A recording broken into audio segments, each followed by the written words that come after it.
What else did I have? I think that was everything on this screen. So we'll go to the next slide. Okay, how many people here have not shot, held, or otherwise touched a gun? 1, 2, 3, 4. Okay. We're going to change that. So hopefully, you know, eventually yeah, no, that's what I meant. here. Yeah, no.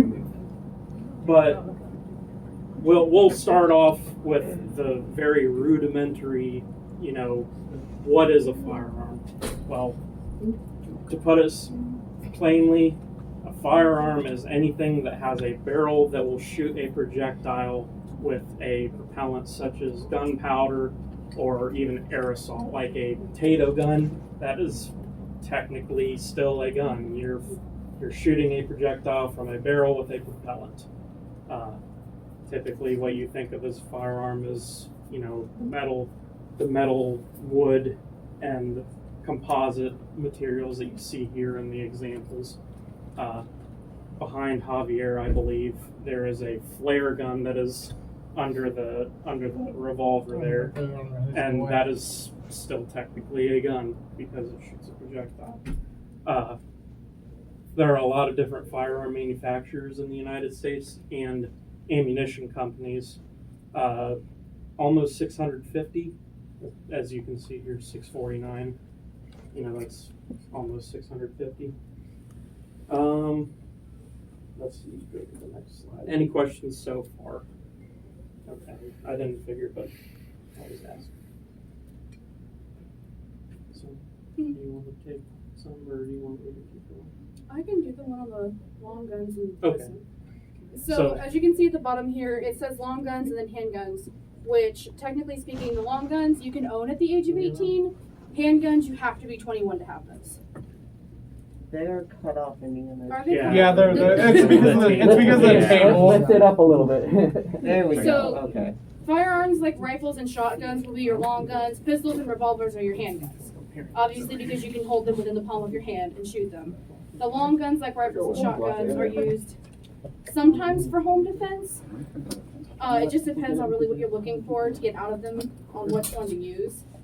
The long ones are going to be fired from your shoulder, and they can be no shorter than 18 inches from chamber to muzzle, just as it says there at that second one. Oh, 16.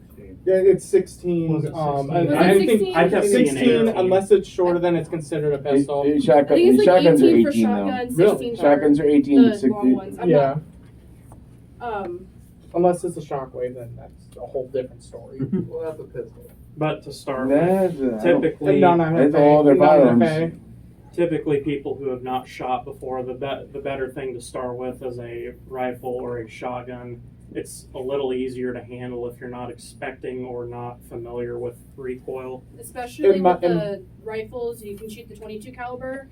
They have little to no recoil. You can hardly even feel it. It literally feels like you're shooting a Nerf gun. And sometimes it's more fun that way Yeah. because when you're at the range and your shoulder doesn't hurt all day from shooting a higher caliber, or your wrist after not shooting a handgun all day, sometimes you just want to plink around, see if you can't get your shot better. And it's best to start with a smaller caliber so you can figure out your shots as well. Again, a bigger caliber does nothing if you can't hit your target. Always good to start with the basics. Plus, with the smaller calibers and the less recoil, it gives you more of a chance to understand Mhm. the firearm that you're holding without having the sore shoulder in the process. Yes.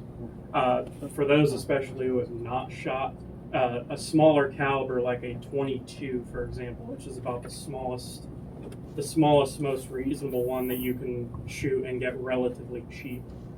Places like Cabela's, I think even Walmart at one time You had can find them everywhere. Walmart